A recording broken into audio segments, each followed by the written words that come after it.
Hello and welcome to Gun Dog Nation. This is Kenneth DeWitt coming to you from Texas, and I want you to know that Gun Dog Nation is much more than a podcast.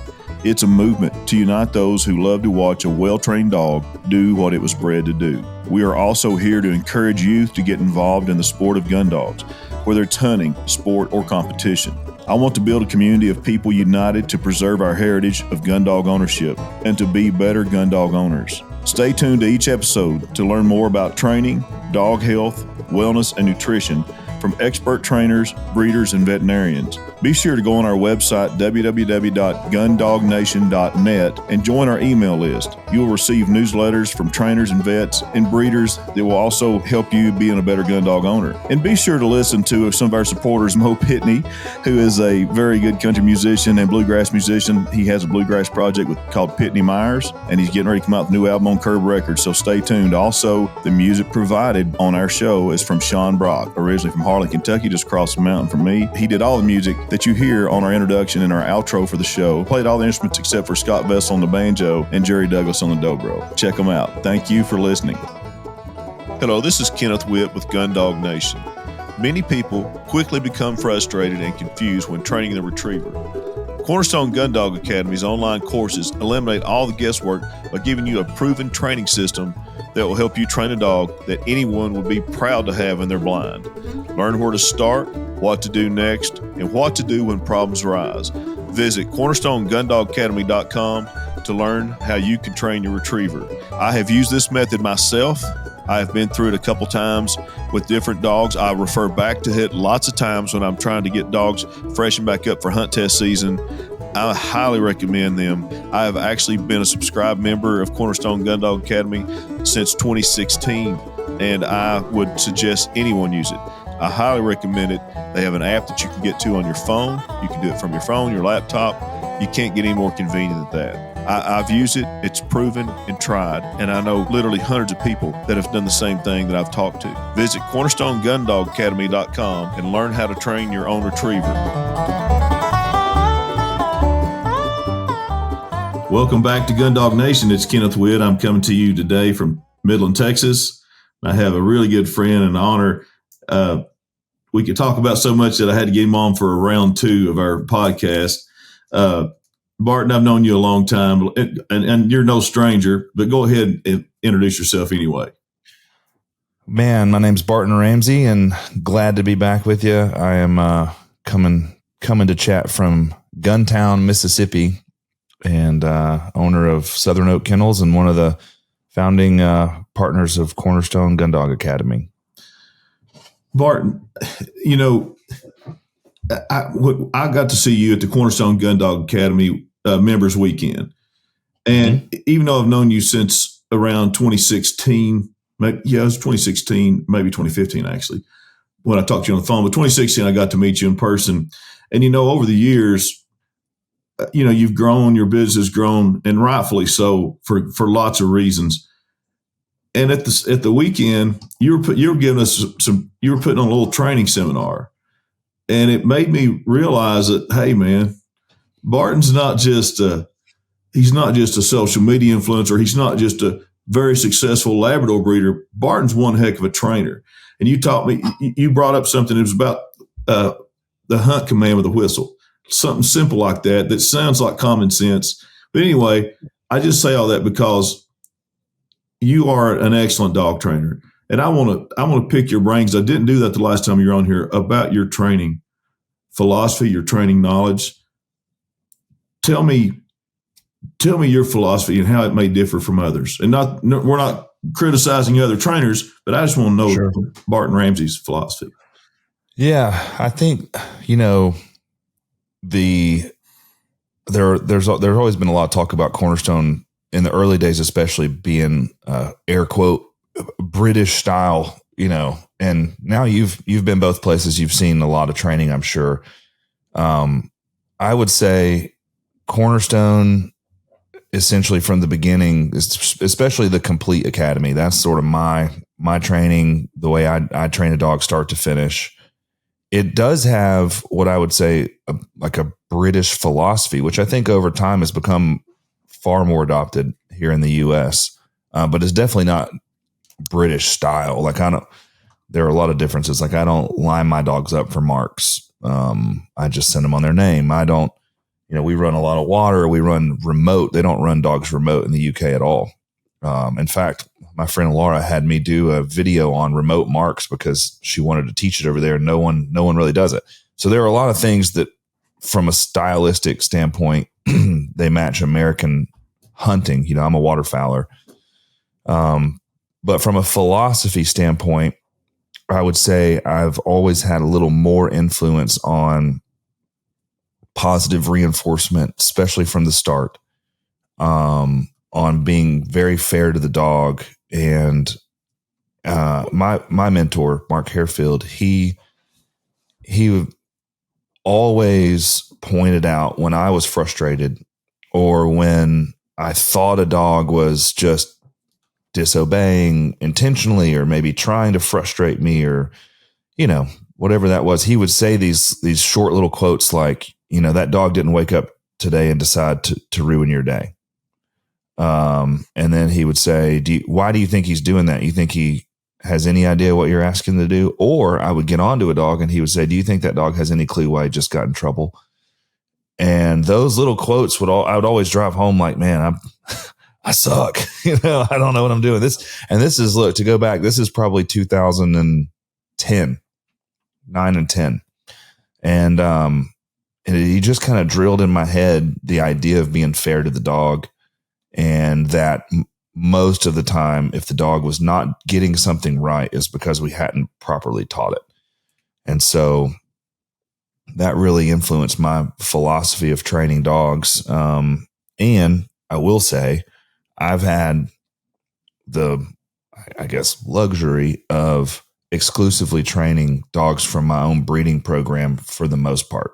So in 2009 and 10, I trained a handful of Springer Spaniels and really enjoyed that. And then I got into British Labradors, but I was also like pretty much broke and trying to train dogs for the public just to make extra grocery money. So I took in for about 2.5 years, I took in just whatever somebody would bring me.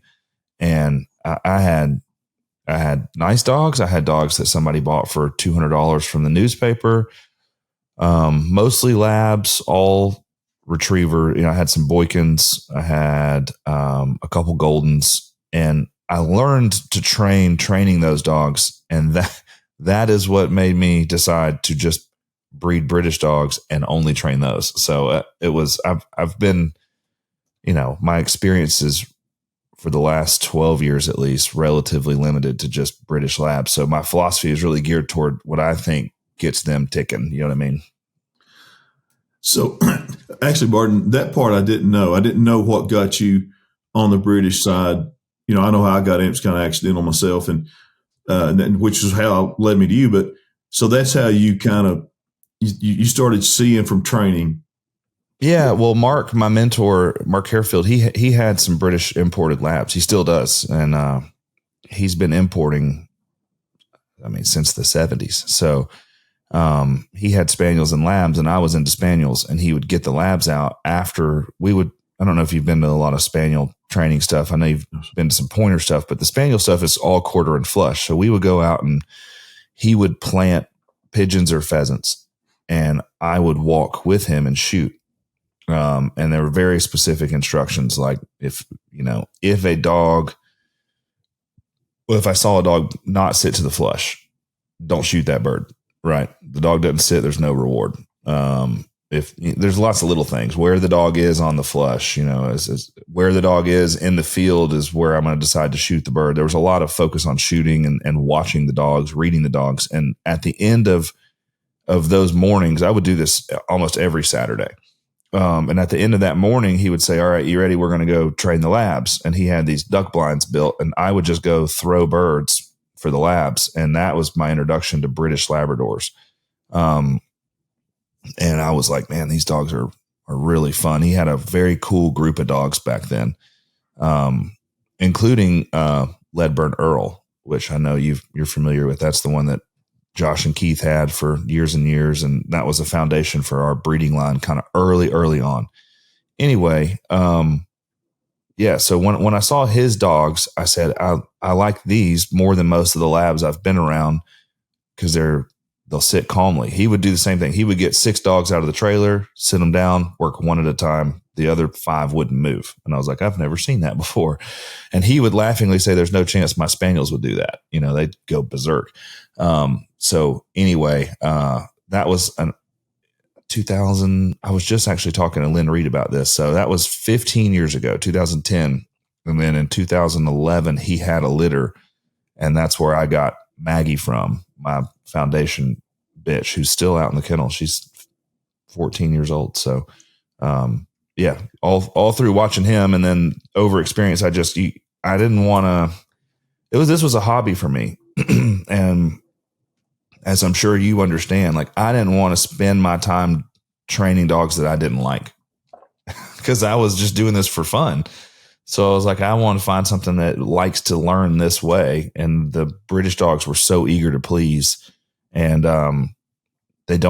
we can get into it, but they don't use compulsion training over there. So you don't have to be, pressure is not as foundational in their training style. So you don't have to have a lot of pressure. So that was what I liked. Barton, I didn't realize actually you had some foundations in upland training. Yeah. I wouldn't say I'm great at it, at all, but that was where I cut my teeth on dog training, was a lot of quarter and flush work. And Mark would always joke about how, you flush a bird, the dog sits to the flush, you shoot the pheasant, and then you have a retrieve. With spaniels, they do have to retrieve the bird. And he would always laugh and say, the Labrador training is the easy part. You're just doing the very end of what we do. We do quarter and flush and running good patterns and finding birds and steadiness to shot and all that. And Lab's just got to sit still and go get it. I was like, yeah, but it does get more complicated than that. But now, Barton, you mentioned something earlier, and I didn't want to interrupt you. Explain to the listeners what remote retrieves are. You were talking about Laura Hill had you do. Oh yeah, remote sit retrieve. So, marking is a big part of our training. So the ability for a dog to sit still, watch a bird fly through the air, and then remain steady until scent, run directly to the area of the fall where that bird fell, establish a hunt, pick up the bird, recall, and deliver to ham. We call that a mark. There's a lot that goes into that. And we can break that down too, because I think that's what I think set Cornerstone apart and our training style apart in the early days, and still does. So for me, in the U.S., marking is emphasized, in my opinion, more than it is in the U.K., because you're not necessarily penalized for a quick handle on a mark in a trial over there. You are in a working test. And, there's only so far you can throw something. And there's only so far you can shoot a handheld launcher. And a handheld launcher is a great tool, but it's only giving the dog one angle, right, going away from. And you don't always have a Chris or a Stone or somebody that I had around to throw a bird. They call them bird boys. And so remote mark is having a dog sit remotely by itself in a place. You can use a place board or a Momar stand is what I like to use. And you have the dog sit, and then you as the handler walk out to where you want the mark thrown from. You throw the mark, and then you have 2 options. You can either release the dog by the dog's name from where you're standing, which would mean the dog would directly go to the mark, or to the area of the fall rather, pick the mark up, and then just run straight to you, which is going to be a shorter recall. Or you can throw the mark, walk back to the dog, and then release the dog. I like to do both. I do the first one more, which is always funny with imports. They've never done it. So when you say their name, they just run to you. They just recall and then look like, all right, send me. And it's hard to teach them like, hey, go to that fall over there. But anyway, it's an important tool in my opinion if you train by yourself.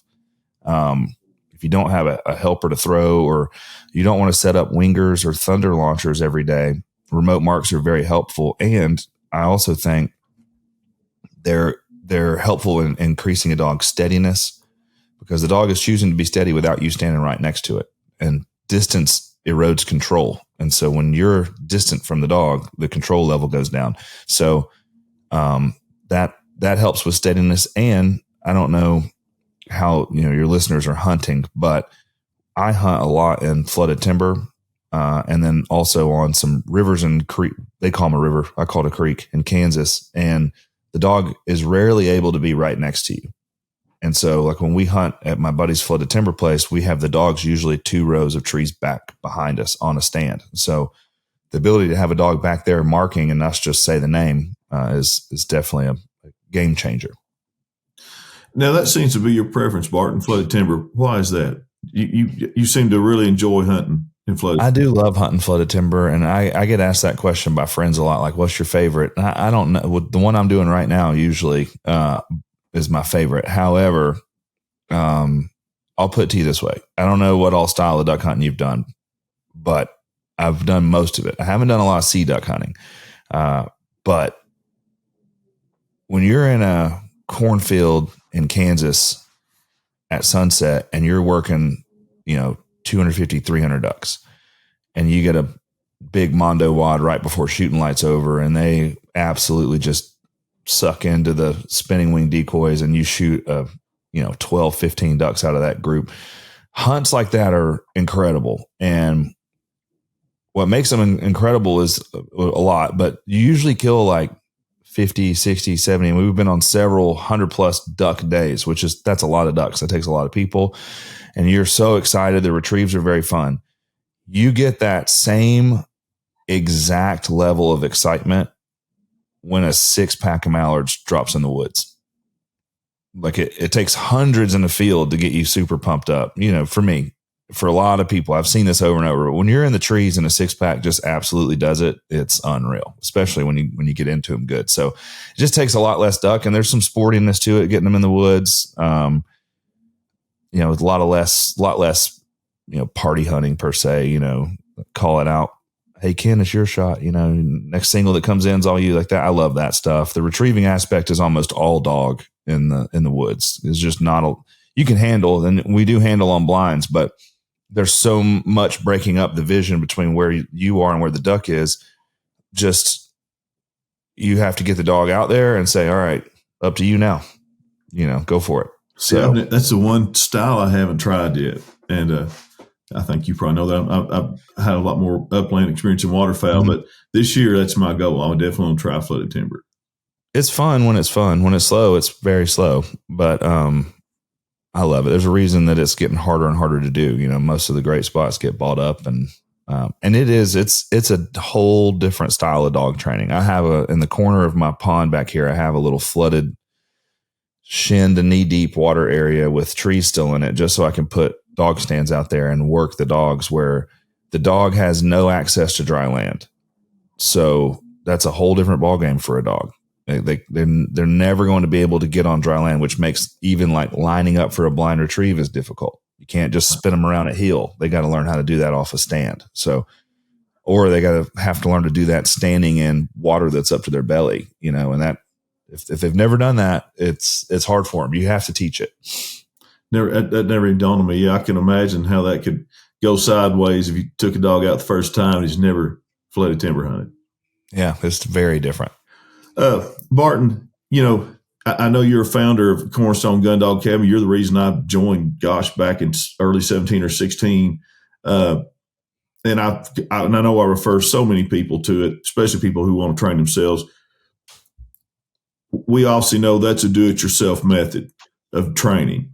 You also offer pro training, and you have pro trainers. Kind of explain the pros and cons of both, because it's different strokes for different folks, right? And they're both needed in our society.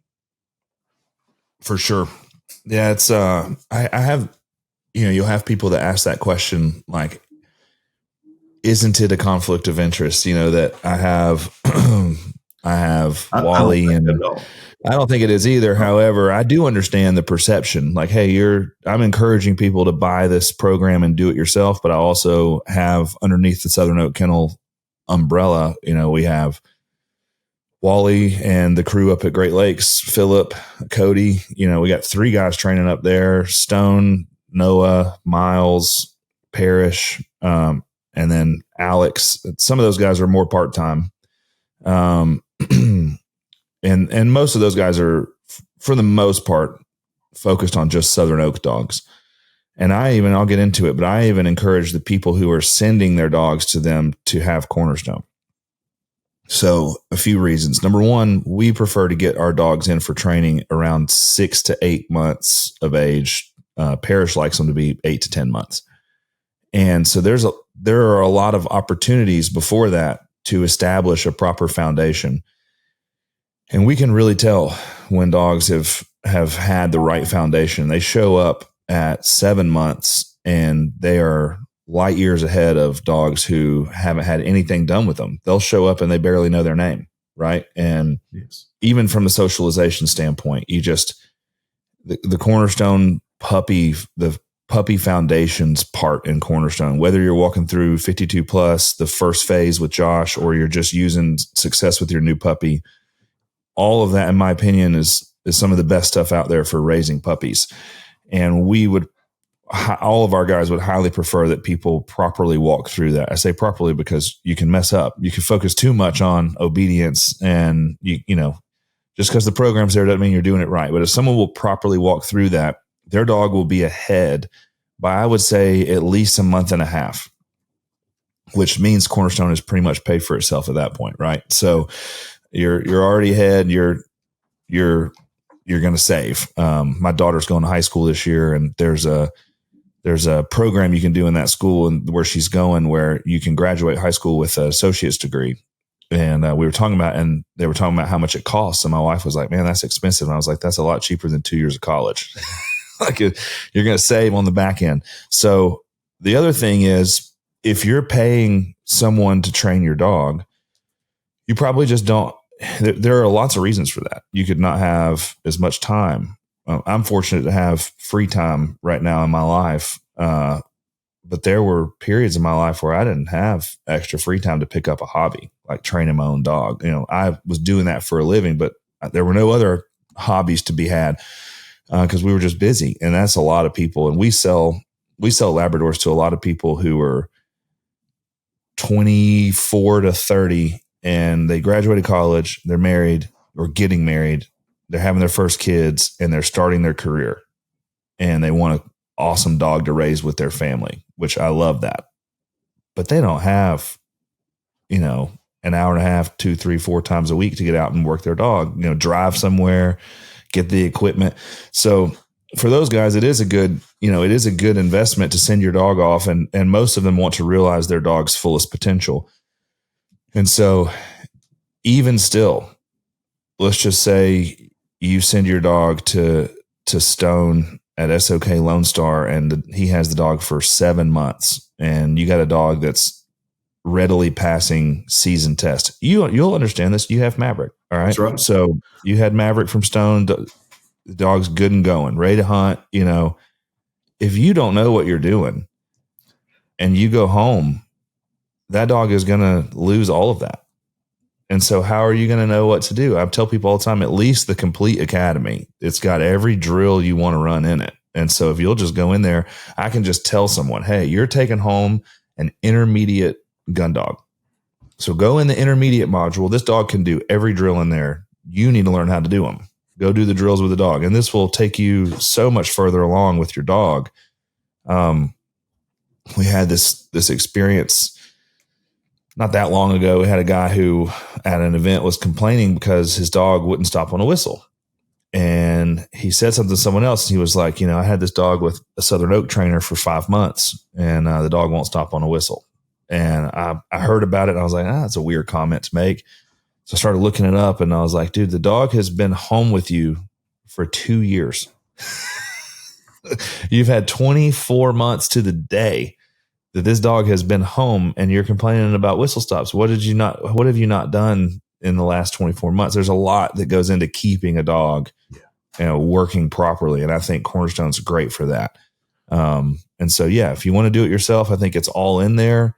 If you want to pay a pro to do it, there are lots of reasons for that, but it's not like sending off your shotgun to get it tuned up by Rob Roberts. You're going to have to, and then you just set it in the closet and it's ready for next season. Dogs don't work that way. And so you're going to have some level of, hey, what do I do now? And as good as I think our guys and a lot of trainers are at communicating with follow-up questions, there's just not enough time for that to be adequate to get a new guy up to speed on keeping their dog, going. Bart, I'm a prime example of what you just said. I called you in search of a dog that was started that I could hunt with, but still wanted him finished up. And I got Maverick, and then Stone took him to another level. And then what I did is I used a dog that Stone trained to go through the hunt test circuit to help me learn how to be a handler. And I use Cornerstone too, and train dogs with Cornerstone. I use both. So I don't see a conflict of interest whatsoever. Matter of fact, it's just like you said, guys like me and you work for a living, and sometimes I just don't have it. I'm self-employed now. I'm a landman. I may have so many projects. I just can't devote time. And that's when I took Maverick back to Stone. And but I use Cornerstone and refer it all the time. And I've got a young dog I'm using Cornerstone with now. Well, it's not young; she's a year old, but I think there's a place for both, and there's no right or wrong. But I do think even if you go and buy a fully trained dog from Southern Oak Kennels, you need to know how to handle that dog. Yeah, it's true, and I think people can get frustrated sometimes when they're training on their own, and I do think with Cornerstone there are certain levels of there are things we implemented that I think are very helpful, such as showing dogs making massive mistakes, showing the failure training sessions, because you're going to have a lot of that. I was texting with the Cornerstone guy yesterday he's had a lot of struggles with his dog that have he'll listen to this, I bet, and he'll know I'm talking about him, but they're 100% his fault. It's like, hey, look, and he was at CGA member weekend and at some other events I've been, and it's one of those situations where he's got a big issue with the dog, and I'm like, here, give him to me, and in 6 minutes the issue's gone. Right? I was like, all right, and then he recognizes, like, oh shoot, this is me. And I tell people, don't be discouraged by that, because you have to realize with pro trainers, even if it's a guy who's been training dogs professionally for let's just say, all right, when Stone moved back to Texas, we've talked about him a lot, but we both know Stone, and he's in your state. When he moved back to Texas, he had maybe 2.5 years of experience working with me. Well, you think, well, that's not super long, right? Well, what was he doing in 2.5 years? Well, he had at least 6 dogs that were under his care, right? Which means every day that he trained 6 different dogs with different personalities, different levels of drive on the same types of setups, which means if you're Joe Blow and you've got your first dog and you're walking through, week 26 of 52 plus, in 1 week, maybe 2 weeks, you're getting the amount of training experience that Stone was getting in a day, right? He's getting 6 sessions in a day, sometimes more. So the progress is so much faster when you're working dogs that much, unless you're just not paying attention, right? Because you've got to learn. So you're just getting so many more reps. It's the same if you're playing sports, right? It's like, how much practice can you really get? Well, with dog training, you're kind of limited, because if you push it too hard with one dog, you're going to ruin that dog. The dog, they can't be trained all day, every day. And so I tell people, it's not that you're not good. It's just you don't have the reps yet. Someone's got to sit here and help you figure out how to read that dog. And why is that dog responding that way? Because that's the biggest question most people miss. It's like, oh, my dog's just this and this. I'm like, no, it's not that. You're misreading what the dog is telling you. And if you're training a lot of dogs and you've got a pro trainer who's been doing it for 10 years and they've averaged 10 or 12 dogs in their care, they've seen it all. They've seen dogs respond in so many ways. I mean, Wally can look at a dog and tell you exactly who his parents are from our breeding program, but based on the way they respond to something, because he's just seen it so many times. And he'll say, oh yeah, that's a moose pup. Like, all right, here's how we got to navigate that. And he'll get right through it. And you're like, oh yeah, well, that's because he's done it 25 times, if not more. And that's an advantage that I think pro trainers have. I do think with Cornerstone and your first time walking through, you do get to focus on just one dog, which is great. You'll learn a lot. And then when you go get that second dog, most of the time you're going to have a much easier experience. You're going to be like, oh, I'm going to fix all the stuff that I'd never done it before. It'd be the same with any do-it-yourself hobby. I bet if I see these Facebook videos of people making like custom tables with the resin and all that. I guarantee if I did that with a full step-by-step, I'd probably screw it up and it wouldn't be great. But the second one would be better. Hopefully. I'm dangerous at stuff like that. And I'm not the most patient guy. Purina Pro Plan. Here at Gundog Nation, we use Purina Pro Plan for our dogs. We actually use the Sport Performance Edition, which is 30% protein and 20% fat, the beef and bison. It contains glucosamine, omega-3s for their joints. It also contains amino acids for muscles and antioxidants. And it also has probiotics. It's guaranteed to have live probiotics in each serving. There's no artificial colors or flavors. We see the difference in our dogs. We see the difference in their coat, their performance, their endurance, and also in recovery. Be sure to use Purina Pro Plan dog food. The reputation speaks for itself. There's a reason that Purina has been around for such a long time. We suggest that you use it, and we are so proud to be sponsored by Purina Dog Food.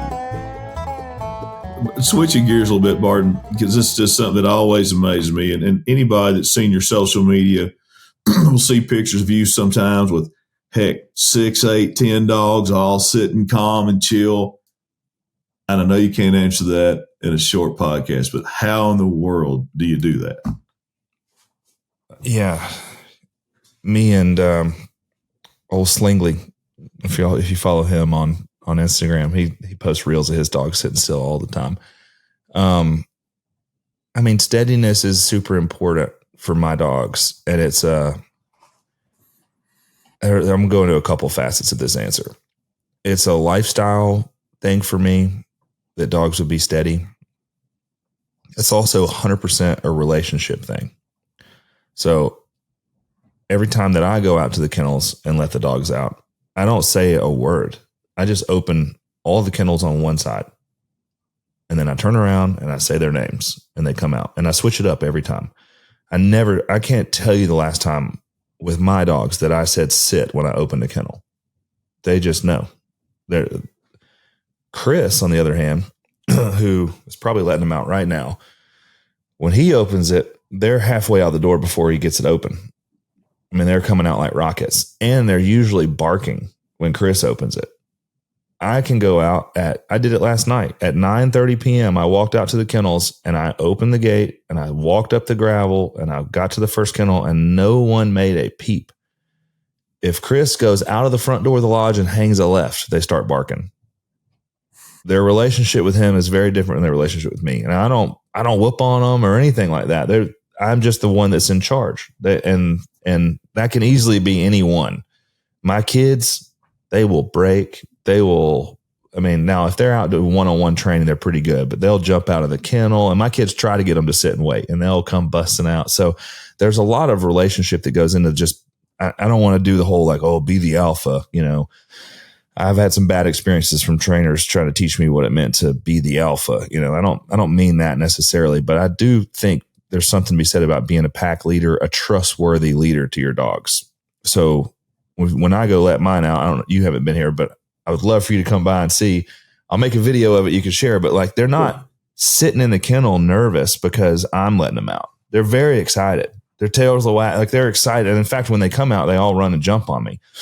So I think there's something to be said about being a trustworthy leader. Now, the group Steadiness, all the Southern Oak guys do this. It's kind of a brand deal for us. Hey, you're going to hunt. Our clients are going to hunt their dog with other dogs. We need to know that they can sit steady with another dog out. So it starts relatively young. And I'd just say a few tips. If your dog hasn't done that, prevention is worth a pound of cure, an ounce of prevention, and put them on a lead. Put them on a lead until they learn it's not their turn. Have a way to physically block them. So I'll have a group of dogs sitting behind me, and I'll be throwing a chuck it tennis ball away from the group of dogs. And if I have a new one, I make sure that I'm facing the dogs, and I'll just throw it, and then I'll put my hand up, and you'll see the new one take 1 or 2 steps. And I just move my body in front of them and say, no, and then put my hand up. And if they still try to go. Then it's a louder no. And then we might have to put a slip lead and go backwards. Might have to use a mow marsh to just show them, hey, you got to be on this spot. But man, it's unreal how fast dogs learn. You do 3 or 4 training sessions. I do this a lot when I'm on the road. The pictures you mentioned, usually Aaron Davis photos from being on the road. Well, I've got 10 to 12 dogs with me in the Ainley and in the Gunners, and I only have limited time. So I like to get them out in groups and give them, I like to, in my head, I want to give them out. I'll give every dog 3 marks and a blind. I just want them to run. And so I'll get 6, 8 dogs out at a time. Well, there's always going to be a new one. This past year, Huck and Will, they were new boys with me, and Fletcher. It was his first season. So they had not done group work with me until this season. And so at the beginning of the season, you could tell I'd shoot a handheld launcher and they'd take that step. You're like, I'm going to go. And then they look at me and I just hold my hand up, and then I'd never send them on that one. It was always going to be a steady dog. And it doesn't take 4 or 5 training sessions for a dog to figure out like, oh, okay, this is what we're doing. I'll get my turn. And you can see now the boys who've been with me a long time and the girls, Twig, Tango, Ozzy, Moose, Cedar, they'll just lay down and like start eating grass. Like they know, they're like, it's not my turn until he calls me up, and so but the new ones are like, everyone could be my turn. So you could just see a difference. And it's just group work takes a little practice, a little patience. If you have some people that have some fully trained dogs and you've got a youngster, just go have your dog out. There's this kind of overarching theme or philosophy in a lot of American dog training where you get the dog out, the dog runs the marks, you put the dog back in the trailer. And I don't think they learn how to self-regulate their excitement that way, which is why I think at hunt test you have the honor bucket, right? Your dog is steady for what? Your 3 marks and someone else's 1 mark. In my opinion, that is insufficient to evaluate steadiness, especially when dogs are allowed to creep a little bit. They're hopping up on their feet. That doesn't tell me very much about a dog's ability to be steady. I'm not dogging hunt tests. I think they evaluate a lot of good things. I just think that is incomplete as an evaluation. Whereas you've been to a trial in the UK. How long are those dogs steady? I mean, you might be walking 20 minutes and you can't even really say heel. You can barely pat your leg, And so I think the group work, having dogs, I need to see before a dog is able to be a part of our breeding program that they can self-regulate their excitement level. Even I don't care if you're excited. I don't care if they're up there shivering because they're excited. I mean, I'm sure you know that. You'll have dogs shiver in the middle of the summer. It's 90 degrees. They're rarely shivering because they're cold. It's usually excitement. As long as they can regulate that and not just lose their mind, which comes out in making noise, breaking, creeping. If those things can't be regulated, I don't really want to deal with that dog, because if I, as a pro trainer, can't regulate that, Joe Blow, who bought a family dog who's going to hunt 10 times a year, is going to have a real tough time with that dog. Amazing. So if you just, because I'm getting ready to start trying to do this with some of my dogs, Barton, but would you start out with 2 dogs or 3? Yes. Okay. Yeah. Start out with 2. Start out with one that you're very confident is going to be fine. And then one that's mid-level. Okay. The hardest thing to do is when you have 2 youngsters. Okay. That's when it's hard. Okay. And so, yeah, it's easier when you have an older dog that's a little more experienced. And then, Stone trained a dog for a guy a couple months ago, and the guy was having a tough time transitioning the dog to his house. Similar situation, super, super nice guy. And I connected with this guy when he first picked the puppy up because he has kids that are younger than my kids, and they all do jiu-jitsu. So I was like, man, this is a good family. So we started chatting. He got home. His wife was absolutely frustrated with this dog. And I said, hey, just bring him back. Let me have him for a couple of days. Well, he had a list of things the dog wouldn't do. Of course, I called Stone and I was like, hey, give me the rundown of this dog. And Stone was shocked. He was like, that's a nice dog. He's actually very similar to Maverick. He's a Rio pup. He looks a lot like Maverick. Got a lot of drive, but really nice dog. The guy gave me a list of stuff he was struggling with. And within, I want to say the first 15 minutes of being at my house, we had demonstrated the dog could do all of that with me, who he didn't even know.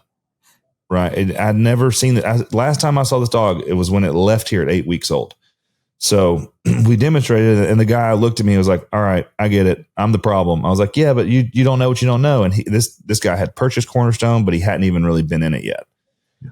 And so that dog, though, with him was not sitting steady in a group setting at all. And so I had Noah, my son, who's only 12, bring him out on a slip lead. And I said, hey, if he sits still for 3 or 4 dogs, we'll give him a retrieve.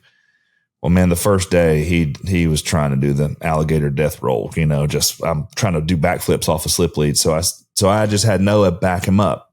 I said, just back up 20, 30 steps. You sit back there. Well, after about 4 or 5 retrieves, Noah said, Daddy's being still. I was like, perfect. So I threw one out to the side. He sent the dog. He got it, brought it back to Noah. I said, walk about half the distance. So we closed the distance, got closer to the group. Well, on the third day, Noah had him sitting with the group next to him with no slip lead on, completely steady. And so just simplify, prevent, teach the dog what you want. Hey, if you'll just sit still, you get to go get this. And they learn so fast. They're incredible. So anyway, that's the quick tutorial. No, I you like might find that. yourself a little frustrated. I'm going to try it. I like that. Yeah. And while we're on the fact of Maverick, Bart, his focus drives off the charts, which is why I love him. But his focus when he's in a hunt test or if we're training, you could set off fireworks beside of him. He's never going to look away from where that bird's coming. Yeah. It's laser focus. I love that dog. He's excellent. Yeah, I like that. That's a different style of dog. Rio is that way. Out of that breeding. Do what now? Did you have other breedings of that matchup? I can't remember. He's Cedar, and he's a Toya female. Yeah, Cedar and Millie, or Cedar and I can't remember if he's Cedar and Millie or Cedar and Leah or Cedar and I can't remember. We had Toya Rose. No. Oh, Cedar and Rosie. Oh yeah, that makes more sense. Okay. We trained a lot of those. That intensity comes from the mama. Cedar's very focused, but he's pretty chill. Okay. It was a heck of a breeding. I love it. Yeah. Well, you never know what you're going to get. Yeah. I mean, that's a whole different conversation. Don sent me a video of a dog last year that was just jacked, like just tons of drive through the roof, and really nice dog, but like one that you're like, all right, I hope the client knows what they're doing. And he said, guess what litter? And it was literally the last litter I would have guessed. Of all the ones they had that year, I would have said that litter would have been the calmest. There's a lot of guesswork that goes in. We do our best to stack the odds in your favor from a breeding perspective, but if it were an exact science, it would be 1,000 times easier. Yeah, there's a lot of just like, I hope that this is what we get. Well, Barton, I know you're a hardcore waterfowl guy. Do you ever take your labs and upland hunt? I do. Yeah, I do. Pheasants. I don't have an opportunity to do a whole lot more. I did go to do a really fun quail hunt down in South Georgia. I've done that every year for a couple years. And what I do is walk my dogs at heel while the pointers do their thing. And then it depends on the dog. Cedar and Ozzy and Moose were with me, and they asked me if I could use my dogs to help flush the birds to give us a better flush. And I said, sure. So they would have 2 dogs on point. I would pick one of my 3 dogs, tell the other 2 to sit, walk forward about, however far. And then I would give them a hunt it up command. And they would get in there, and they don't flush like a spaniel. A spaniel is going to drive a bird out of the cover, but just getting that close to them would get the quail up. So that was really fun. They would flush. I would hit the whistle. We would shoot. Noah was with me, my son. We would shoot, and then I would release the dog that flushed to go retrieve whatever we shot, and then run the rest as blinds if we shot more than one bird. I think that's very fun. I have a blast doing it. With pheasants, I do the same thing. I do a bunch of pheasant hunts every year with the guys at Salt Plains Outfitters, and it's a canned hunt. Like they're releasing the birds, but they're on a big piece of property. They're not shaking them all up. It's like, hey, we got to go find these birds. and they've got some unbelievable pointers and spaniels that their team runs. And so same thing, I have my dogs walk at heel on that. And I don't know if this is common, but in my experience, pointers, like, they'll retrieve a handful of times and then they're kind of over it and they just want to point. And so as soon as their dogs like quit caring about retrieving, I start picking all the birds up with my labs. And it's very fun. That's very, of course, far more similar to what they do in the UK than what we do here. Barton, with all the, you have a lot of, obviously, high dollar dogs, and you've got to take the utmost care of those dogs. What are some of the things you've learned over the years about health, nutrition, keeping a dog healthy through hunt season, through everything? Yeah. Nutrition is very important. Very, very important. I learned several years ago when I first became a part of Team Eukanuba. I don't know. Can I talk about Eukanuba? Yes, sir. Okay. I don't know if you had a dog food sponsor or anything. I do, but that's perfectly fine. Well, one of the things they were talking about when we first went, we went up to their big headquarters, the Mars headquarters. It's really fun, educational, and like 70% of the protein that dogs consume goes to their coat. And I remember hearing that and being like, what? Because I'm a big fella. I like going to the gym, and I'm thinking about like whey proteins going to my muscles, dude. That's where I want it to go. But for dogs, they're different than us, right? They're different. And so coat is not only very important, in my opinion, it's one of the clearest indicators of whether or not a dog is properly, nutrition, properly cared for. So not just shiny coats, because if you're on the road and you're in a dog trailer and you're going down gravel roads, your dogs look dusty, right? That's part of it. That's all good. I always, when people show up and they have a dog that they work, but the dog lives inside, I'm like, oh, you can tell. Thing looks like a oil slick, But having a thick coat is so important, and having a double coat for a Labrador is such a good indicator of whether or not the dog is getting the proper amounts of nutrition. And this is why when you see malnourished dogs, they've lost a lot of their fur, and you go to a rescue and they don't have a lot of fur. That's one of the first things to go. And so, if your dog is having trouble with its coat, it could be allergies. It could be, my dogs are all blowing their coats right now. It's going to be 90 today. So we'll be using the battery powered blower to get the fur out before we hose the kennels for the next several months. But they will always have a thick coat of fur because they're eating properly. And so that's a good indicator of whether or not your dog's getting proper nutrition. A couple other things, we could go into a lot. There are so many topics when it comes to dogs staying healthy. But,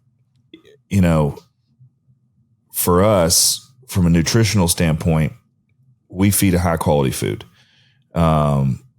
It has now been produced in such a way that you can buy multiple levels of that food as far as the amount of protein and fat content based on the working load that you're giving the dog.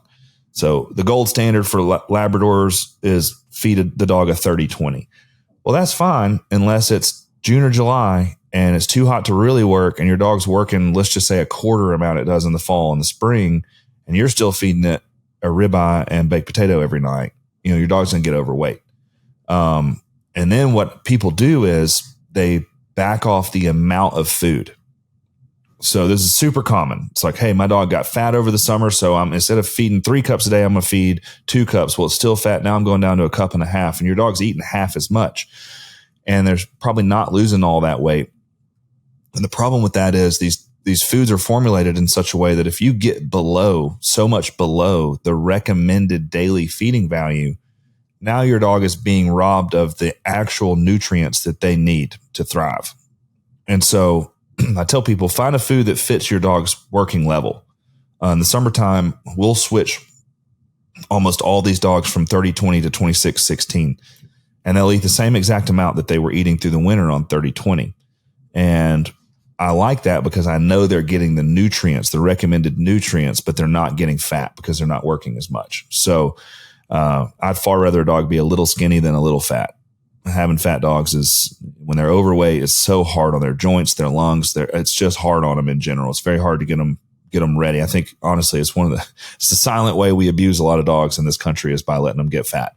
But I want them to have the proper amount of nutrients. I think that's super important. And so I think if you've got a dog that's got a healthy coat, you can see 1 or 2 ribs, and you're feeding somewhere close to, I would say, within 20% of the recommended daily feeding value. I think then you're on the right track. Also, I know you being in Mississippi, I'm sure you have a tick problem like most of the Southeast. What's your recommended treatment for that? Flea and tick. Well, back up. Heartworm's the big one here. Okay. That's the killer here. And we use ProHeart. This is not a sale. I'm not pitching it, but we like ProHeart 12. And ProHeart 12 is also used for heartworm treatment now by a lot of people, kind of off label. It's a slow release heartworm kill. I'm not a vet, so don't take all this advice from me and take it to the book. This is what we do. We do ProHeart 12 every year. And then I supplement a dewormer with that, usually an ivermectin, throughout the year. And that's going to take care of other worms. I'll add in fenbendazole, which is like Safeguard. And we run a lot of this stuff old school. We do our shots at the vet, but we're like, hey, look, we feel like we need to do this. We have a pretty tight regimen on what we do use, but as long as the ProHeart 12 is on board, I'm not worried about heartworms. And so that's the biggest one for me. And then flea and tick, I've kind of used it all, man. I've had great results with Trifexis. I've had great results with Simparica Trio. And I've had great results with NexGard. Okay. Those are the 3 I've used that I've had no problem. Lynn Reed, who was just here, she has we call it the girls' dorm. And so she has a bunch of my moms and all my puppies, and she has great results with, what's it called? It's the one I think of cats when I think about it. Frontline. She uses Frontline, and she has no problem, but she's very particular about the chemicals around the kennel and the girls and all that, because a whole different subject. But I think we're seeing a massive increase in the amount of cancer these dogs have. Yes. And so she's very particular about bug treatment and all that. No Roundup or any of that stuff. So anyway, that's a roundabout answer to say we use a lot of things, but I'm pretty convinced on the ProHeart 12 for heartworms. Okay. I will switch gears a little bit with you, Barton. So I know, just because I know your history and I've listened to all your podcasts and stuff, that you actually got started with a Springer. It was your first hunting dog in your home. And now, I would assume you're probably one of the top lab producers of the top gun dog lab producers in the U.S. Why Labrador Retrievers? Man, that's a great question. Because for years I was convinced it was Springers. And there are some stories. I took a Springer Nelly on a duck hunt when I first got into duck hunting. This would have been 2009, maybe January of 10. And it was below freezing.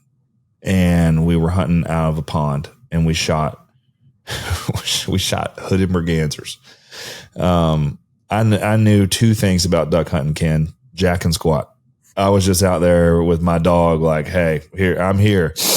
And the dog liked to froze to death. I warmed her up, but I didn't. Again, I'm new. These stories are why I do have a lot of.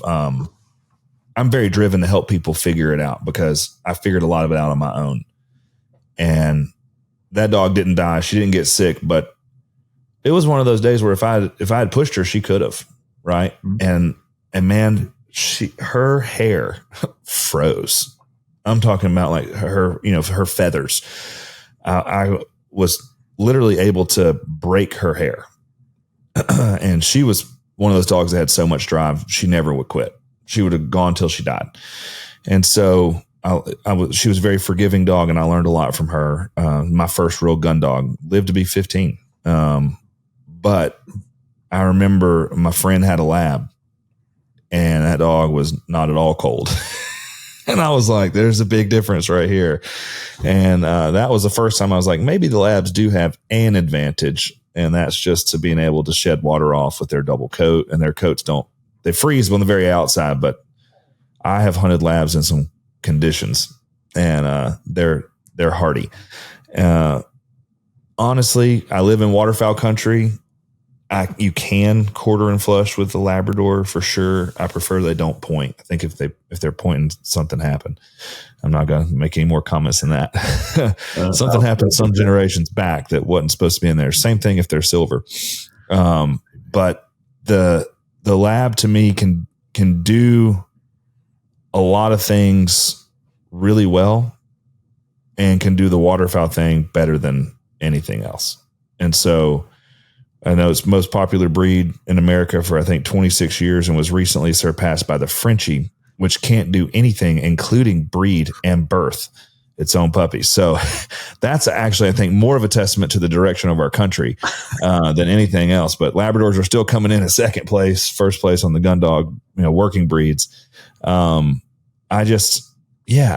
think that they are the most versatile when it comes to bird hunters, waterfowl, upland, all that. And I have no problem with the rest. My buddy has a drop tar.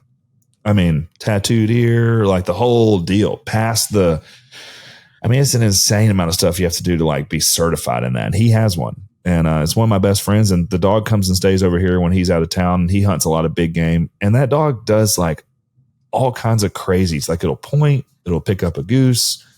It'll kill a cat. That's for sure. Like a rodent, anything like that. Like he can't let it out around here because my cats, I have an outdoor cat at the house, and like he has to be on an e-collar.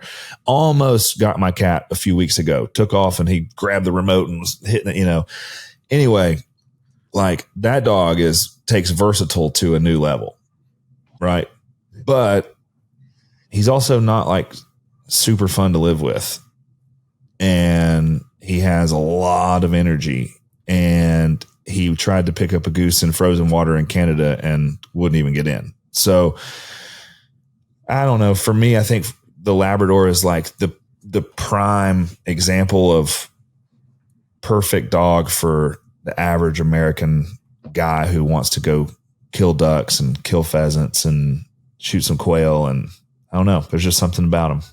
They're easy to live with. Hello, this is Kenneth Witt, and Gundog Nation is proud to have one of their sponsors as Retriever Training Supply, based in Alabama. Retriever Training Supply offers fast shipping on quality gear. Your dog will love it. Visit retrievertrainingsupply.com to purchase gear to help you train your retriever. Listen, they have some of the best leashes I've ever found. It's stuff's made in America. Their leashes are, and they source them locally. They have anything you want, fast, friendly service, fast shipping, just good people. Retriever Training Supply. Barton, they're versatile. I've got a female from you that is actually with a friend of mine, Boris. I won't pronounce his last name because he's from Belgium, and I would really butcher it. But he's a Napopo instructor, does contract work for the military, for the government, big time protection dog trainer, drug and narcotics training. And he's got one of your dogs, which is highly excelling right now in narcotics detection, that I went over there with him, and I was going through the final course of the Gold School, and I took her with me, and he's just went on and on. But you're right. They're so versatile, and I've had dogs I got from you that shed hunt like no other. And I mean, They could be competitive. I just didn't compete with them, but they're so versatile.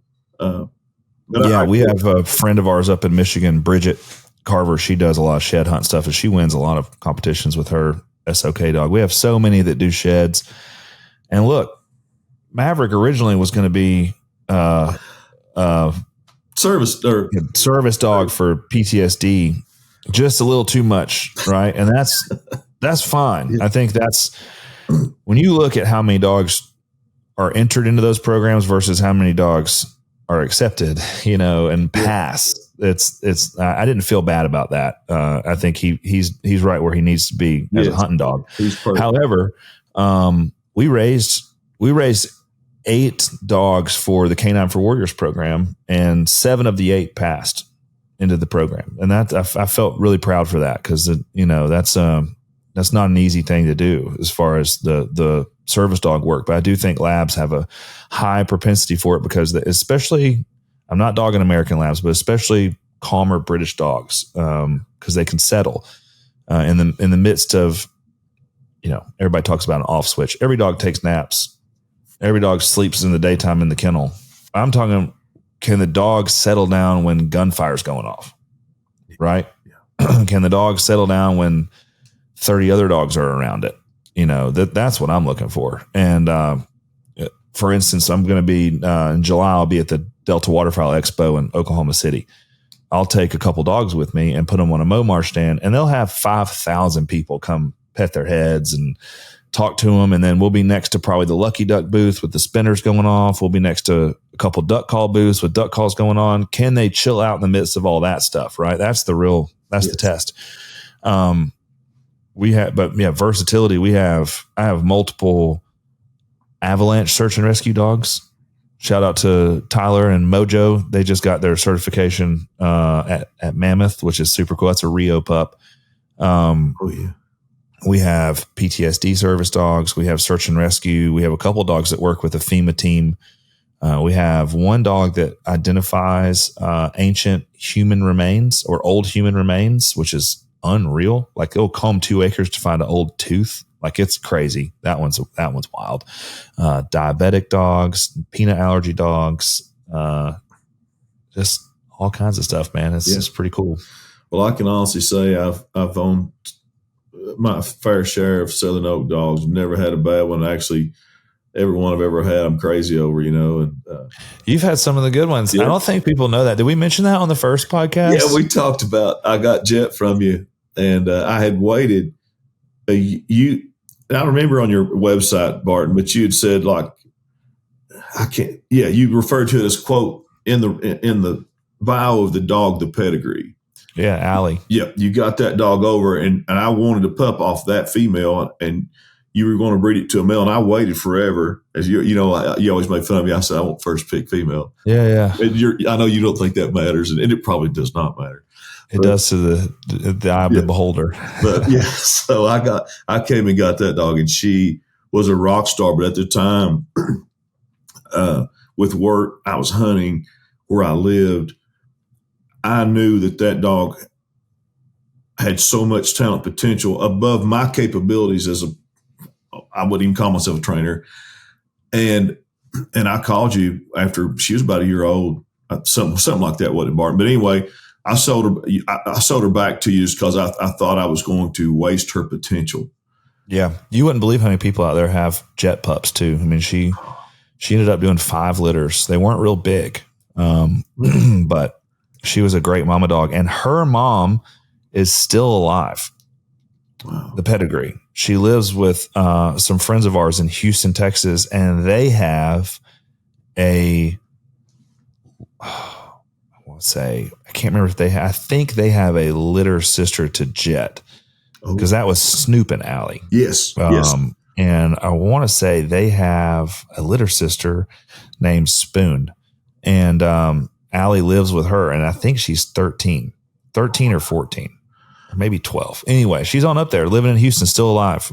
Jet was a phenomenal producer. Oh, God. Chase was a phenomenal producer. That was another one we bought back from you, that imported puppy. Yeah. I laughed. I was like, man, Ken's going to raise several mama dogs for us and send them back. And long time ago, but good sets of dogs from, I don't know, a decade plus ago. So, Jet found a shed antler, a fresh shed that, Barton, it was a spike. Like, it couldn't have been 3 inches long in high grass in Kentucky. And she was, I don't know, 4 months old, but she was so intelligent and then so athletic. Like, she could run like a deer. She was kind of long and lanky. She has everything I love in a dog. But yeah, that was a great dog. Yeah, she was nice. I will say, people always ask, what are dogs' biggest weaknesses? That was a really nice dog with a lot of working potential and a lot of energy, and definitely had an off switch. but probably one of the most destructive dogs in a kennel I've ever seen in my life. It didn't cheat a water hose or something of yours? Dude, she has the record for water hoses. And I'm telling you, Ken, people will laugh at this. We're pretty particular. My hoses are rolled up at the kennel here, but like if you're looking at a kennel and a water hose on the ground and you're trying to gauge the appropriate amount of distance that the hose needs to be away from the kennel so a dog cannot get it, you need to triple that for Jet. She had a way. I'd be like, there's no way she got that hose in there, but somehow she would. And you come and it would be in 1,000 pieces, man. I'm talking but when she had puppies, she never did that. We would put the vet bedding in there, but you couldn't put the vet bedding in there until she was having puppies. Because if the day before, it was getting shredded. As soon as she had puppies, she turned into a different dog, just absolutely calm. And then she'd go back to her Jet ways. She'd grab a bag of dog food and shred it through the fence. I mean, I think she just had a lot of drive and would just get bored. And she was never that way in the house. In the house, as long as you were with her, she was great. But anyway. It was a love-hate. Like, I'd hate some of her habits, but I love the dog. And I just, she was special for sure. But man, I've got Maverick and I've traveled a lot of places together now. And the dog I've got from you, he'll be 3 in September. And man, he's solid. He's good. Love that. Yeah. And they're all different, and they all take a little bit of a different approach. And that's to make it full circle. We talked about training, everyone says it, but you need to train the dog in front of you. Yeah. It's very, very important that you don't cookie cutter all of it, and having the ability to say, hey, this dog's different than the last one, and different's not bad. It's just different. And I need to adjust what I'm doing to this one. I feel like that has been probably the most important thing for me when training dogs. It's easy to just say, man, I wish that you were like, well, I did it. Maggie, my first dog, was phenomenal. I mean, just easy, very forgiving dog, hard, not soft in any way. And, I learned so much. And then I imported Angie, and Angie was so soft. She got spurred by a pheasant on a training day. And it took me a year to get her to pick pheasants up again, because she was just so soft. I mean, if you raise your voice, she'd lay down and roll over. Yeah. And they were both really great dogs. We used to have this thing called the British Field Trial Society of America, which I would love to bring something like that back one day. But I won a trial with both. I won several trials with both of those dogs. They couldn't have been any more different, the two dogs. And those soft dogs, Barton, they make you a better trainer, don't they? Because you got to reevaluate your whole method. Yeah. It's not just that. And I used to, I'll be honest, there have been times in my career where I was not super fair to dogs. There was times where I was too hard on dogs. I think if any trainer says that they haven't, I don't think they're being fully honest. Most people anyway. And I think I just probably got frustrated with dogs over things that I should have been frustrated with myself about, because I wasn't teaching the dog thoroughly. Mm-hmm. With soft dogs, you have to really be careful, because even just a harsh voice and a too harsh of a correction with a slip lead, you'll ruin your relationship with the dog, and then you won't make any progress at all.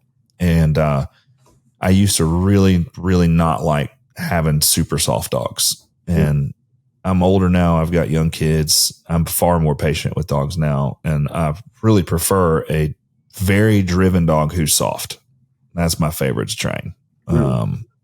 I used to not like that at all, but now and I just have the same mentality I mentioned at the beginning. I go out and I'm like, I know you didn't wake up to ruin my day, and I'm not going to let you ruin my day. You're not going to put me in a bad mood. I'm having a great day. I'm out training dogs outside, having fun. We're gonna work through it. And if we're not going to work through it today, I'll put you up and we'll try again tomorrow. It's just not worth getting frustrated. I need to start saying that to myself. Yeah. I think we would all probably get a lot further. And if you think they don't know when you're frustrated, they know. I'm telling you. Well, as soon as you walk out the door. I had a really tough just day with the kids not long ago, and I was ready to I was ready to throw them in a kennel, and they frown on that. So I needed a breather, and I went out to let my dogs out, and it was so funny because I let them all out. No one was in season. So I let all the boys and girls out, and I noticed no one was jumping on me. They were all sitting there looking at me like, you good, dude? And I was like, they know that my blood pressure, whatever it is that's telling them, they know I'm having a rough day, and it's so funny because they're just like, I'm going to stay a little bit away because I don't know. And then I leaned down, and I think it was Lucy, and I was like, that's a good girl. And they all started jumping on me like, oh, he's all right. Yeah. They know, man. They know when you're not feeling it. It's amazing. I love that too. They sure read us really quick. Barton, anything exciting coming up for Southern Oak Kennels? Man,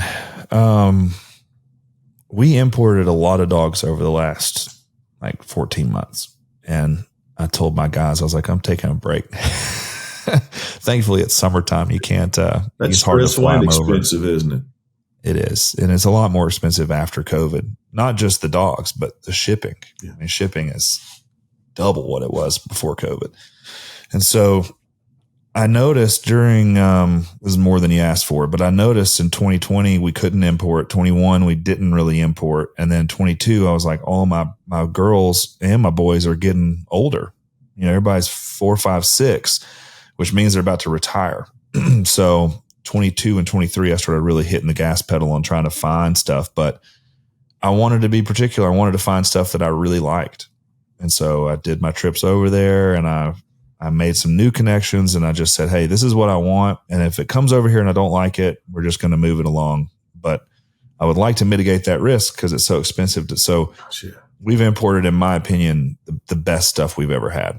And so my new boys, Fletcher and Will and Huck, are very well bred, very fun to work. And so far the puppies have been really nice. And I've got some really good new girls here. And so we've kind of had like a reset on our breeding stuff, and which makes me really sad. Like when I hear that someone's retired, like Jet, when she retired, I'm like, dang, that's the end of a whole era, but right now I'm like, I can go get any dog in this program here at headquarters and get them out with, like you mentioned, with a group and work them and just be so pumped that they're here. Yeah. And so I'm excited about the pups we have coming up. We're doing our,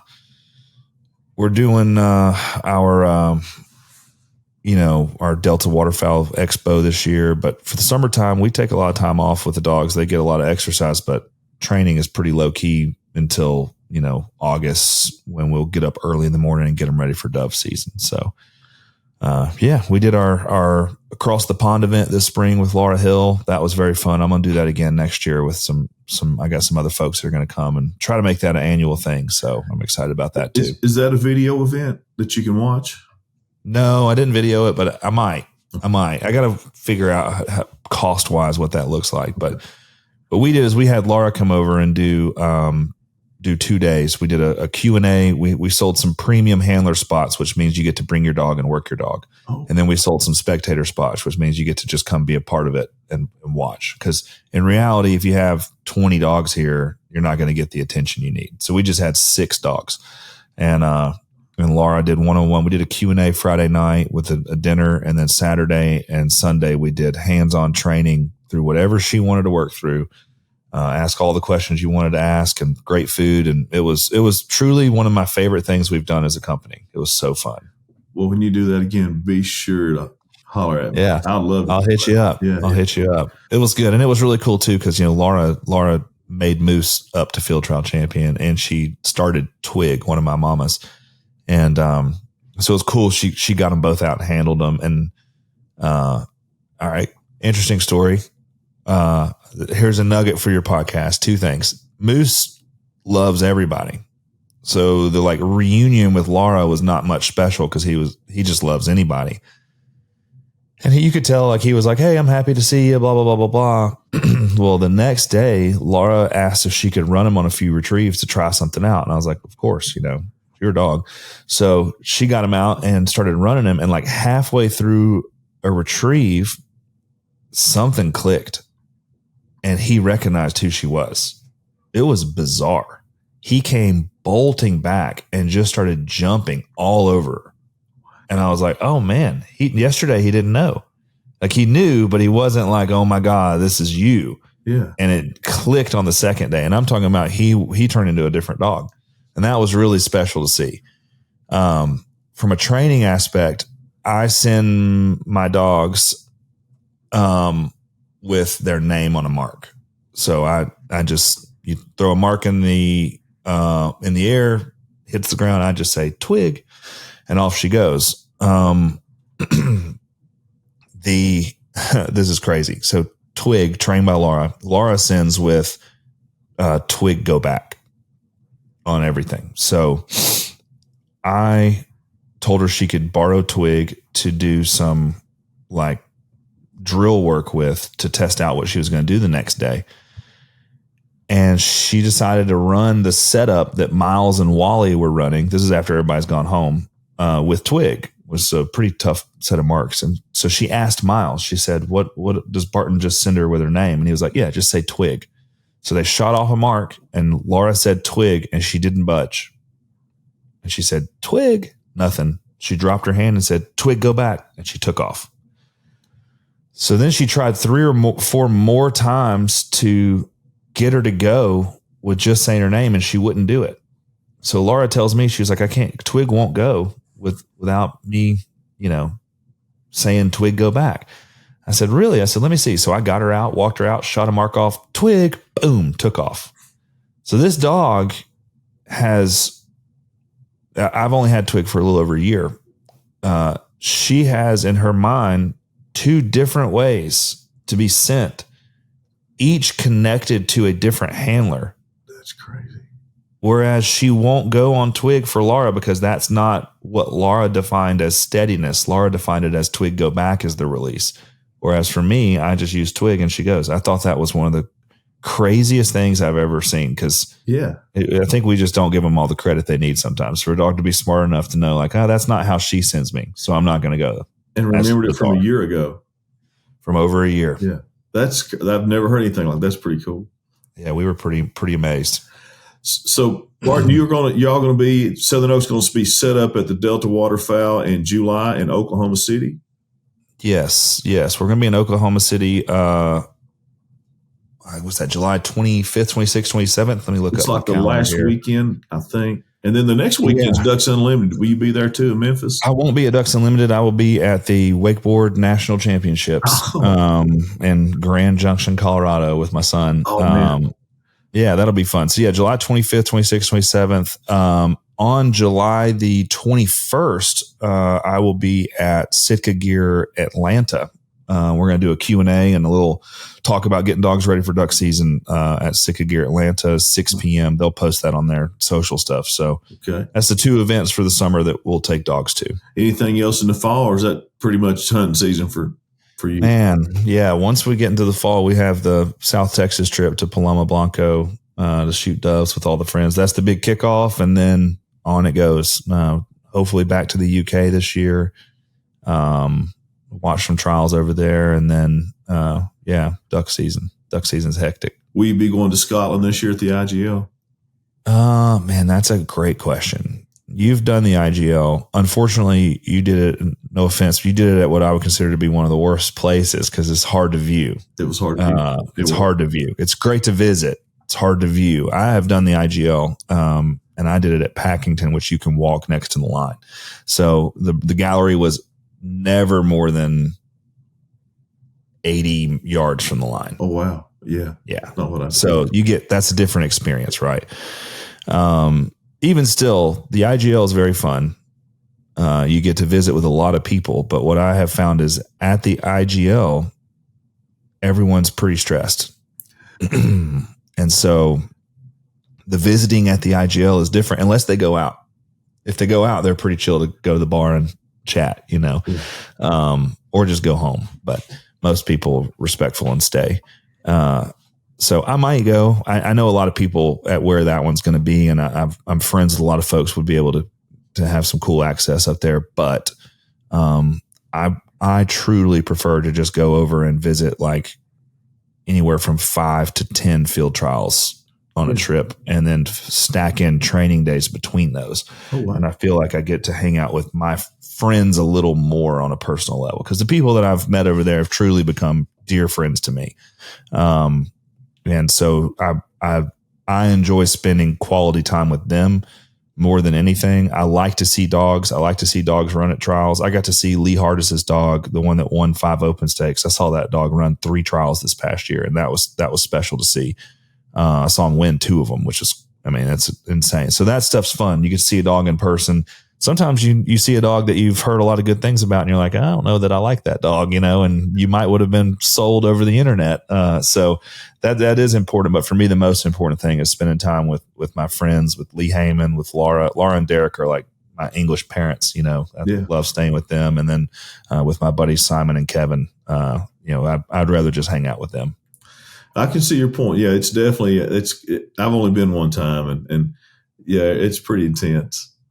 There's a lot of people that go to the IGL, and it is fun. The year that we went, Don, Alex, Miles, and I went, and we had like the best time ever. Like we had so much fun, but we had our own group, and I was at the time, Matt Nesbitt was the gamekeeper, the head keeper at Packington, and he and I hit it off really well. So he made sure we had good access. Which was cool. I almost got kicked out. I've shared that story a few times. I was recording videos and putting them on my story. Oh, yeah. And they didn't like that. So I had to delete that.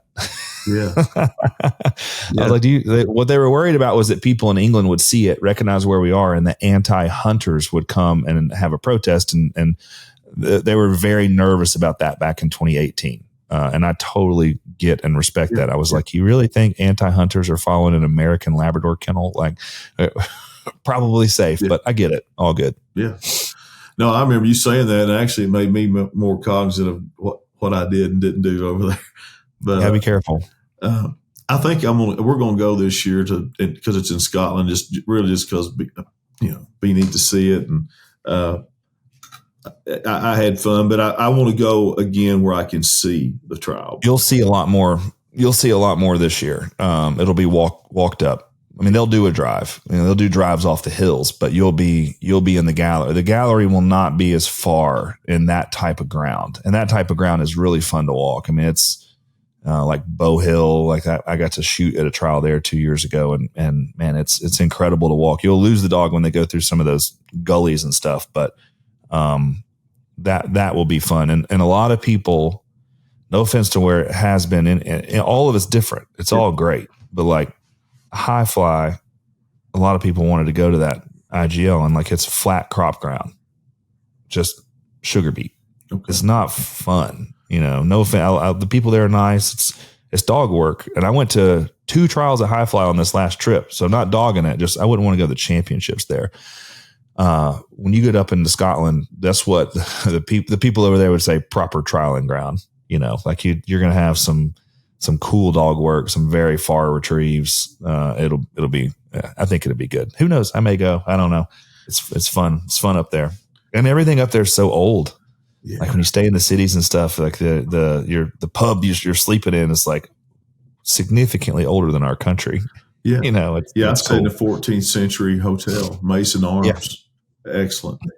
How fun is that? It was something else. You get up and you get the full English breakfast, and it's too much fun. I love it. It was neat. I'm excited. But well, Barton, I know you have a crazy schedule, man. I'm honored to have you back, and this won't be the last time either. Be looking forward to you. Tell everybody. Listen, I know that you're extremely well known, but for those who may be listening for the first time, Barton Ramsey, tell everybody how they can find you. And on social media. On social, I have my own personal Instagram, but it's really just a dad account. So you might not be interested in that one, but Southern Oak Kennels and then Cornerstone Gun Dog Academy on Instagram, on Facebook. Would love for you to check them both out. And if you're in the market for Labrador retrievers like we've been talking about, then check out Southern Oak Kennels. And if you're thinking, man, I might want to try to train a dog, then check out Cornerstone. And appreciate you listening. And Ken, I'm real stoked about your podcast and how committed you've been to it. And I think it's pretty awesome to see the variety of guests you've had. And I really appreciate being on the first time and the second time, and happy to do it. Whenever you think that your folks are not sick of listening to me again and want to hop back on, I'm always happy to do it, man. I appreciate you. No, Barton, you've actually, I've had a lot of people on here, a lot of really great guests that have been an honor to have, and even had a country music singer on here. But believe it or not, Barton, you may be the number one download overall. Yeah. Well, you want to know what the number one download is on my podcast, The Lab? I should have mentioned that. I do have a podcast called The Lab. Number one downloaded one on mine is the story of Huck running away. Hey, that was crazy. Yeah. And what's so neat is you announced on my last podcast that you're getting it was a secret, but you had a dog coming over, but you didn't tell everything because it wasn't here yet. And the next thing I know, that happened. I heard about that. I said, man, that has to be the dog Barton was talking about on the podcast. It was. And he's a heck of a dog. He's out there right now. He's super fun to work. And I'm glad you got that dog back. You couldn't imagine that dog running away now. He's obsessed with me. But yeah, that's the difference to it. On The Lab, if anybody wants to hear the story, I have a podcast called The Lab. It's on Spotify, Apple, all that. And I don't remember what episode number, but it's titled How I Lost a Field Trial Champion. And Josh Parvin did it with me, which was awesome. So it was a scary story. You can hear all about it on there. Well, Barton, now you're going to recall a similar story. He didn't cost as much, but I went and picked up Maverick from Stone, purchased for you all, got home, put him outside in the kennel here in Midland. And I told you, I said, the dog's Michael Jordan. He jumped out of a 6 foot and was gone. Yep. And found him later that day. I didn't have social media at the time. And my friend put it on Facebook, and I got him back that evening. Maverick had gone 8 miles across town, across traffic on the south side of Midland. And I was a wreck. And there's nobody's fault of my own, right? Well, here's what's funny about it is, and I get it. When that happens, there's a lot of frustration, and then you don't know where to aim it. Yeah. And you weren't mean to us at all, but you were like, what the heck? And I was like, look, man, once you kind of leave with the dog, it's kind of on you. It's your dog. Right. And what's great is you were all worried about it. And the next picture I got was you and Maverick on an airplane. Yeah. And I was like, I guess Ken worked it out. Like they're flying now. So, oh man, no, I didn't blame you guys at all. But I was like, you're right. I mean, you're just sitting there going, panic, man. I have all this money down the drain. I was messaging my friend that trained Huck, and I was like, bro, how often has this dog run away? He was in shock, which is funny too, because now, well, I'll tell you this: I let them all out in my airing yard last night, and I went to take care of 2 puppies. And when I was taking care of those puppies, I see a black flash come running by me. And I was like, hey, and dog turned around. It was Huck. He had jumped the 6 foot fence again, but he was just looking for me. He was like, oh, there you are. Like he was happy as could be. Like he's not going anywhere, but you're not going to contain him without a roof. He's coming out. That's Maverick. And I lived with my brothers for a few minutes. They live in Gallatin outside of Nashville. And they're like, man, he took off. He jumped the fence. But anyway, he's very athletic. I love that. Yeah. Anyway, man, I enjoy being on here, man. I'm gonna go make sure my kids are doing their homeschool. All right, you have a great one, Ken. Thank you. Yes, appreciate it. Thank you. When you're getting ready to go on your next hunting trip, make sure you pack the most efficient and reliable ammunition on the market. Migra Ammunition brings you the most diverse loads on the market. Migra's patented stacked load technology is the epitome of efficiency. 2 shot sizes stacked together to create the most diverse and efficient line of shot shells in the industry. It doesn't matter what flyway, what state, or what the weather, the standard remains the same. At Migra, reliable loads that perform in any condition every single time. We're proud to have Migra Ammunition as a sponsor for Gun Dog Nation.